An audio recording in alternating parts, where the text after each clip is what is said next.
હું બહુ મસાલેદાર નથી ખાતો, પણ તો પણ ખાધા પછી મારા પેટમાં બળતરા થાય તો એનો મતલબ એવો જ ને કે મારું એસિડ સુપર સ્ટ્રોંગ છે પેટનું. ના ગુંજભાઈ, એવું નથી.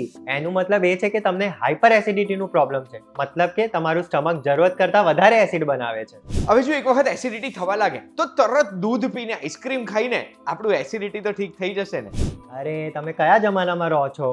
ઠંડુ દૂધ કે આઈસ્ક્રીમ પીવાથી થોડી વાર માટે બફરિંગ ઇફેક્ટ થાય, પણ પછી એનું ફેટ કન્ટેન્ટ જે છે એ તમારું એસિડ રિફ્લક્સ વધારી દેશે. તો પછી સર હવે મને એવું કહો, બહુ ચા પીવાને લીધે એસિડિટી થાય? બિલકુલ, આપણે અહીંયા ચા પર ચર્ચા જે કરીએ છીએ એના લીધે એસિડિટી વધે, કારણ કે ચામાં કેફીન હોય અને એ કેફીન તમારું લોઅર ઇસોફેજલ સ્ફિન્ક્ટર ઢીલું કરે અને તમારું રિફ્લક્સ વધારે. હવે એસિડિટી અગર કોઈને બહુ થાય છે તો એ ખાવાના લીધે જ થાય ને? એની પાછળ કોઈ માનસિક કારણ તો ના જ હોય ને? બિલકુલ હોઈ શકે છે, કારણ કે સ્ટ્રેસ તમારા નર્વસ સિસ્ટમ પર કામ કરે છે અને નર્વસ સિસ્ટમ તમારા સ્ટમક ઉપર કામ કરે છે. તો જેટલું સ્ટ્રેસ વધશે એટલું એસિડ વધશે. બહુ એસિડિટી એનો મતલબ કેન્સર પાક્કું? ના, એવું નથી. ગૂગલ કરતો તો બધી વસ્તુ કેન્સર સુધી જ પહોંચાડશે, પણ જો એસિડિટી બહુ લાંબી વખતની હોય અને એના લીધે અન્નનળી પર સોજો આવ્યો હોય તો તમને બેરેટ ઇસોફેગસ નામની એક વસ્તુ થઈ શકે છે, જે ભવિષ્યમાં તમને કેન્સરનું કારણ બની શકે છે. તો છાતીમાં બળતરા થાય તો એસિડિટી જ કહેવાય ને? દરેક છાતીના બળતરા એસિડિટીના લીધે ના હોય. જો તમને છાતીના બળતરા જોડે જોડે છાતીમાં દુખાવો થતો હોય,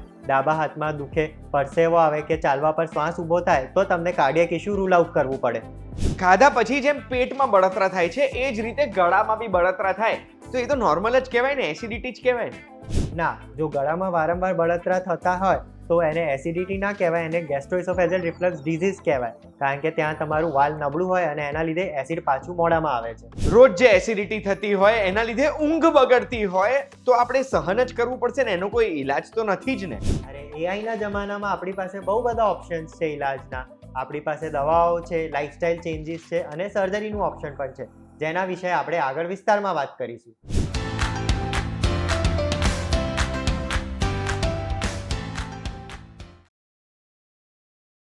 એક વાત તો આપનું સ્વાગત છે. મારું નામ છે ગુંજ ઠક્કર અને મારા પેટમાં મજા નથી.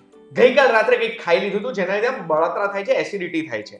આ પ્રોબ્લેમ એક વખત જો શરીરમાં ઘર કરી જાય ને તો એના પછી આપણે ખાવા પીવાનું એન્જોય કરવાનું તો ભૂલી જ જવું પડે, કારણ કે પછી રિસ્ટ્રિક્શન્સ આવી જાય. રાત્રે હું આ નથી ખાતો, બપોરે હું આ નથી ખાતો, મને આ ખાધા પછી પેટમાં બળતરા થાય. અને પેટના બળતરા એક વખત ચાલુ થઈ જાય ને તો આપણા મગજની શાંતિ, જીવનની ક્વોલિટી અને આપણા લાઈફની એન્જોયમેન્ટ બધી દૂર કરી નાખે છે. ચિંતા ના કરો, આ વિડીયો તમારા માટે જ છે. આજે 10 માંથી 8 જણાને લગભગ એસિડિટીની પ્રોબ્લેમ હશે, પેટના બળતરાની પ્રોબ્લેમ છે, કારણ કે આપણી લાઈફસ્ટાઈલ, આપણી ફૂડ હેબિટ્સ એ બધી બહુ જ બગડી ગઈ છે. બટ એ સુધારવા માટેનો આ વિડીયો છે, જે વિડીયોમાં આપણને સમય બહુ જ સ્પેશિયલ વ્યક્તિએ આપ્યો છે. કોણે આપ્યો છે? તો ડોક્ટર સૌરભ દમાનીએ. Sir, thank you so much અમને સમય આપવા માટે. સરનું હું ટૂંકમાં ઇન્ટ્રોડક્શન આપવા માંગુ છું. આપણે આજે આવ્યા છે શેલ્બી હોસ્પિટલમાં, અમદાવાદમાં, જે શેલ્બી હોસ્પિટલના 11 શહેરોમાં 16 હોસ્પિટલ છે. વેસ્ટર્ન ઇન્ડિયાની one of the biggest chain of hospital છે શેલ્બી હોસ્પિટલ. અને સરની જો વાત કરું તો સર એક કન્સલ્ટન્ટ ગેસ્ટ્રોઇન્ટેસ્ટિનલ, કોલોરેક્ટલ અને બેરિયાટિક સર્જન છે. એનો મતલબ કે સર પેટની અને એને લાગતી વળગતી બધી વસ્તુઓના સર્જરીમાં એક્સપર્ટ છે. અને એ આપણને ખબર પડી જાય કારણ કે છેલ્લા 8 વર્ષના એક્સપિરિયન્સમાં સરે 4000થી વધુ સર્જરીઝ કરી છે. સર એક એક્સપર્ટ લેપ્રોસ્કોપિક સર્જન છે, સર એક એક્સપર્ટ બેરિયાટ્રિક સર્જન છે અને સર કેન્સરમાં, એમાં બી કોલોરેક્ટલ કેન્સરના એક્સપર્ટ છે. અત્યાર સુધી 7-8 થી વધુ પેપર્સ પણ પબ્લિશ કર્યા છે સરે.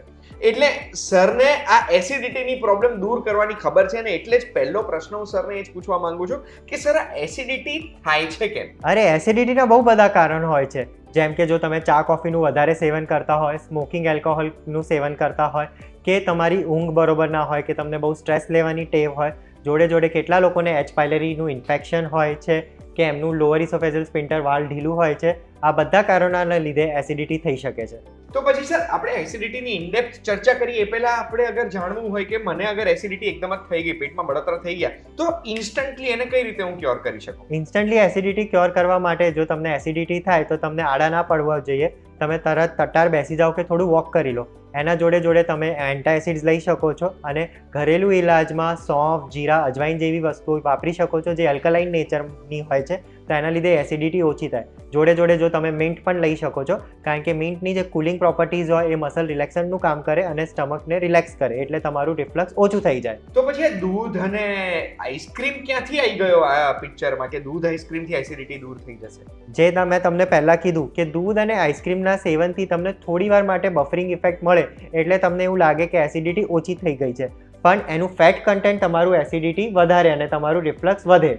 ઓહ, તો હવે સર ટ્રીટમેન્ટ્સની વાત કરીએ. કોઈને એસિડિટી રેગ્યુલર રહેતી હોય, ખાસા સમયથી છે કે પછી હમણાં ચાલુ થઈ છે, એ લોકો એસિડિટીને ટ્રીટ કઈ રીતે કરી શકે કે થાય જ નહીં આગળ? એસિડિટીની ટ્રીટમેન્ટ માટે બહુ બધા ઓપ્શન્સ છે, જેમ કે તમે લાઇફસ્ટાઇલ ચેન્જીસ કરી શકો છો, મેડિસિન્સ લઈ શકો છો, અને આજના ટાઈમમાં લેપ્રોસ્કોપી અને રોબોટિક સર્જરીનું પણ ઓપ્શન છે.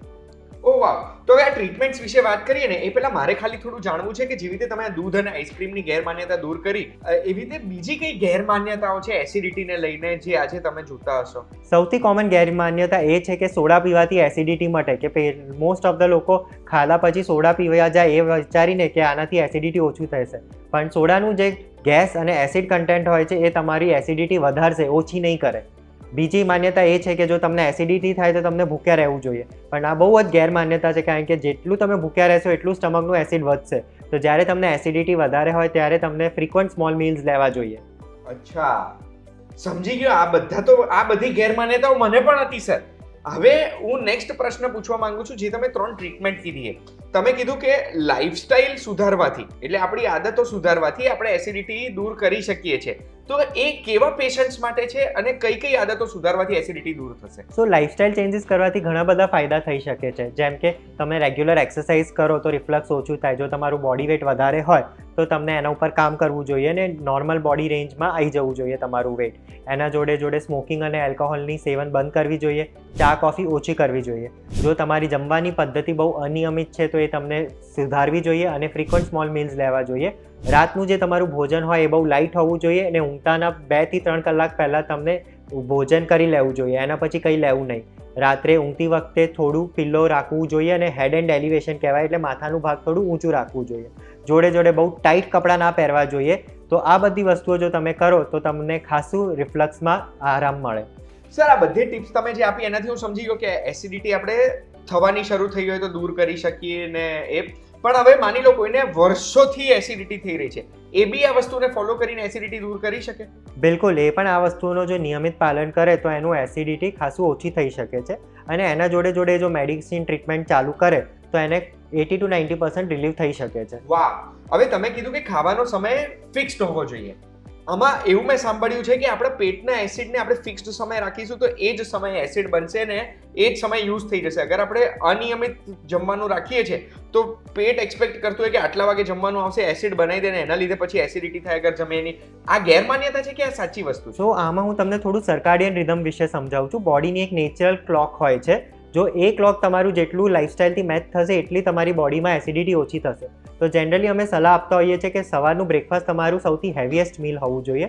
એના પછી તમે 10-11 વાગે થોડું લાઇટ સ્નેક કે જ્યુસ કે ફ્રૂટ્સ લઈ શકો. 12-1 વાગ્યા સુધી બપોરનું જમી લેવાનું અને evening dinner should be by 8 o'clock.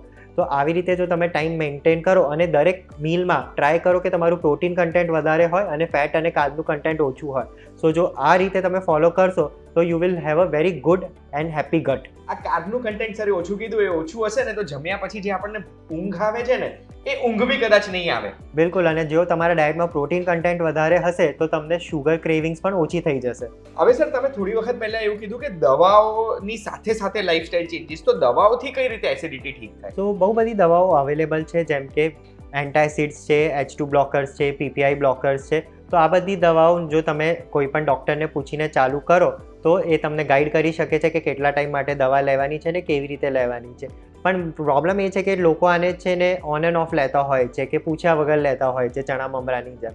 તો મારી સલાહ એ રહેશે કે જો તમને ક્રોનિક એસિડિટીની તકલીફ હોય તો ડૉક્ટરને બતાવીને જ દવા શરૂ કરવી. હવે સર એસિડિટીની દવાઓ વિશે તમે વાત કરી તો મને હજુ એક પ્રશ્ન થયો છે કે આજકાલ બધા high pH water, alkaline water, 8.5 pH, 9 pH આવા બધા પાણી આવવા લાગ્યા છે માર્કેટમાં. એ પીવાથી એસિડિટી દૂર થઈ જાય? સો અલ્કલાઇન વોટરનું પીએચ વધારે હોય તો ઓબ્વિયસલી એ તમને એસિડિટીમાં હેલ્પ કરે છે, પણ જો એના માટે તમને બહુ ખર્ચો કરવો પડે તો એનું કોઈ મતલબ નથી. એની જગ્યાએ તમે નોર્મલ પાણીમાં જીરું, અજવાઈન જેવી વસ્તુઓ નાખીને પણ પી શકો છો, એનાથી એ જ વસ્તુ થશે. સમજી ગયો સર. હવે સર્જરીની વાત કરીએ. એસિડિટીમાં શેની સર્જરી હોય ને એ સર્જરીથી આપણને કઈ રીતે ફાયદો થાય? સો મોસ્ટ ઓફ ધ કેસીસમાં આવા પેશન્ટ્સમાં જે આપણું લોઅર ઇસોફેજલ સ્પિન્ટર વાલ્વ હોય છે એ ઢીલું હોતું હોય છે, તો એ ટાઈટ કરવાની સર્જરી હોય તો એને લેપ્રોસ્કોપિક ફંડોપ્લાઇકેશન સર્જરી કહેવાય છે, જેમાં અમે પેટનું એક ભાગ લઈ જઈ તમારા અન્નનળીની ચારો બાજુ બાંધી દઈએ છીએ, તો જેનાથી જે તમારું વાલ નબળું થયું હોય એ ટાઈટ થઈ જાય અને આ તમારા રિફ્લક્સના પ્રોબ્લેમ્સ બંધ થઈ જાય.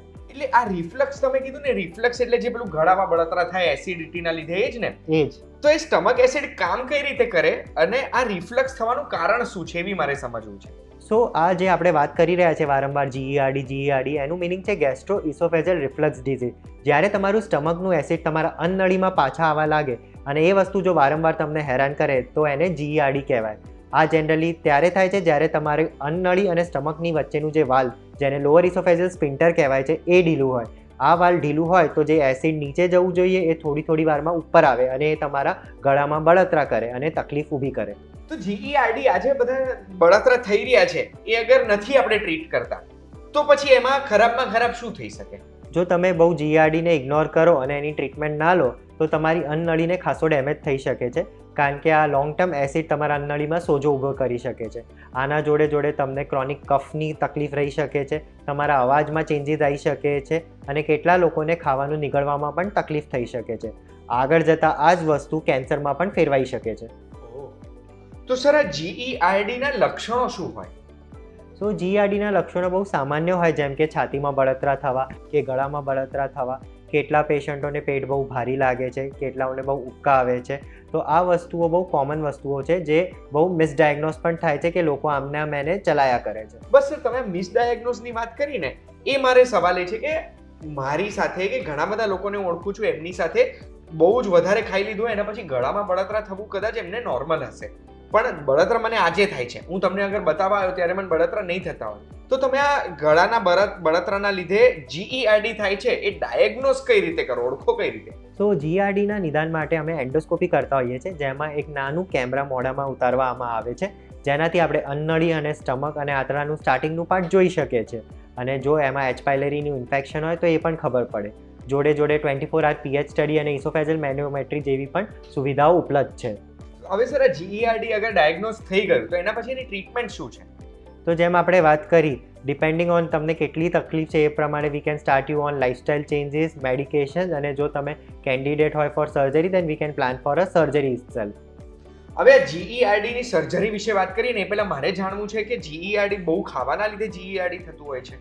કેટલા પેશન્ટોમાં જો ઓવર ઇટિંગ કરે અને વધારે ખાય તો સ્ટમક ડિસ્ટેન્ડ થાય, અને જો તમારું વાલ ઢીલું હોય તો એના લીધે વાલ પણ હજી વધારે લૂઝ થાય અને રિફ્લક્સ વધી શકે છે. તો yes, overeating can exaggerate the symptoms of GERD. સમજી ગયો. હવે આજે તમે વાલ્વ કહો છો, લોઅર ઇસોફેગલ વાલ્વ, બરોબર ને? એ જે વાલ્વ છે એ વાલ્વનું મને જ્યાં સુધી ખબર પડે છે કે એ વાલ્વનું કામ શું છે, બંધ થઈ જાય દરવાજો એટલે પેટનું એસિડ ઉપર સુધી ના આવે અન્નનળી સુધી, અને એ ઢીલો હોય ને એસિડ ઉપર સુધી આવે તો એના લીધે પ્રોબ્લેમ થાય. તો આ વાલ્વ ઢીલો થવાનું કારણ શું છે સર? સો આ વાલ ઢીલો થવાનું કારણ બહુ બધા હોય છે. કેટલા લોકોને આ વાલ જન્મથી ઢીલો હોય છે અને કેટલા લોકોને આ વાલ જેમ જેમ ઉંમર વધે તો ઢીલો થતો જાય છે. જોડે સ્મોકિંગ જેવી વસ્તુઓ આ વાલને ઢીલું કરી શકે છે, કે વધારે કેફીન કન્ટેન્ટ, એ વસ્તુઓ વાલને ઢીલું કરી શકે છે. હવે સર, તમે આ સર્જરીનું જે કીધું છે કે સર્જરીથી આપણે ઠીક કરી શકીએ, તો સર્જરી કઈ રીતે થાય? સો લેપ્રોસ્કોપી અને રોબોટિક બંને વેઝથી આ સર્જરી થઈ શકે છે, જેમાં 3 થી 4 નાના હોલ્સ વડે અમે સ્ટમકમાં અને ઇસોફેગસની નજીક જઈએ છીએ અને સ્ટમકની જે ઉપરનું ભાગ છે એને થોડું ડિવાઈડ કરી, જે તમારી અન્નનળી છે એને ચારો બાજુ એને વ્રેપ કરી દઈએ તો એક પ્રકારનું નવું વાલ બની જાય છે. ઓકે. કેટલી લાંબી સર્જરી હોય ને એના પછી રિકવરી પીરિયડ કેટલો હોય? જનરલી આ લેપ્રોસ્કોપી અને રોબોટિક દ્વારા જો અમે કરીએ તો 2 થી 3 કલાકની આ સર્જરી હોય છે અને રિકવરી પીરિયડ 24 to 48 hours હોય છે, જ્યારે જે તમારો હોસ્પિટલ સ્ટે હોય છે, અને એના પછી અઠવાડિયામાં you can go back to your normal work. અને ખાવા પીવાનું નોર્મલ અઠવાડિયામાં જ આપણે ચાલુ કરી શકીએ? Yes, generally within first week we first start you on liquid diet and soft diet, અને એવી રીતે ગ્રેજ્યુઅલી પ્રોગ્રેસ કરીએ. જનરલી 1 વીક પછી you can go back to your routine food habits. Routine food હેબિટ્સમાં બધું આવી ગયું ને? હવે જે લાઇફસ્ટાઇલ ચેન્જીસ કીધા છે દેટ જેટલું તમે ચાલુ રાખો એટલું તમારા માટે સારું રહે, કારણ કે જો તમે ફરી સ્મોકિંગ ચાલુ કરી દો, એલ્કોહોલ ચાલુ કરી દો, કે બહુ વધારે સ્પાઇસી ફૂડ, ઓઇલી ફૂડ ચાલુ કરી દો, તો સુનર ઓર લેટર થોડી બહુ તમને એસિડિટીની તકલીફ રહેવાની જ છે, પણ તમારું રિફ્લક્સનું પ્રોબ્લેમ એ સર્જરીથી સોલ્વ થઈ જાય. હવે સર, તમે આ લાઇફસ્ટાઇલ સાચવવાનું કીધું, તો હવે મારો સવાલ એ છે કે એક વખત એસિડિટી શરીરમાં ઘૂસી ગઈ એના પછી મારે આ એસિડિટી ટ્રિગર કરવાવાળા જે ખાણીપીણીની વસ્તુઓ છે એ આખી જિંદગી અવોઇડ કરવી પડશે, ભલે હું લાઈફસ્ટાઈલ સુધારો, દવાઓ લઉં કે સર્જરી કરું? નો, તો આમાં અમે એવું કહીએ છીએ કે જે તમને કોઈ સ્પેસિફિક વસ્તુથી કોઈ તકલીફ થતી હોય તો તમે ગ્રેજ્યુઅલી રીઇન્ટ્રોડ્યુસ કરી શકો છો. જેમ કે કેટલા લોકોને કાકડી ખાવાથી ગેસ થાય કે કેટલા લોકોને નારિયેલ પાણી પીવાથી ગેસ થાય, તો એ વસ્તુઓ જો કોઈ સ્પેસિફિક ટ્રિગર ફૂડ છે જે તમને બહુ હેરાન કરે છે તો એ અવોઇડ કરો, અને સુનર ઓર લેટર તમે ગ્રેજ્યુઅલી ફરી એ સ્ટાર્ટ કરીને જોઈ શકો છો કે એ વસ્તુ તમારી બોડીમાં એડજસ્ટ થાય છે કે નહીં. સર, હવે મારો એક સવાલ છે ને, આ કદાચ તમે હસશો મારી ઉપર, પણ મારો સવાલ એ છે કે મને ખાણીપીણીની વસ્તુઓ ખાવી બહુ જ ગમે. મોડરેશનમાં ખાઈએ કે પછી હવે તમે મને સલાહ આપો કે હું કઈ રીતે બધી વસ્તુઓ ખાઈ શકું, એવી રીતે ખાઉં કે મને ક્યારે એસિડિટીની પ્રોબ્લેમ જ ના થાય. સો જેમ તમે કીધું, કોઈ પણ વસ્તુ તમે મોડરેશનમાં કરો તો એ તકલીફ નથી કરતી, અને જો તમારું regular day to day lifestyle સારું હોય તો તમે એકાદ વાર ચીટ મીલ લઈ લો કે વધારે કંઈ ખાઈ લો તો it won't be that great a problem.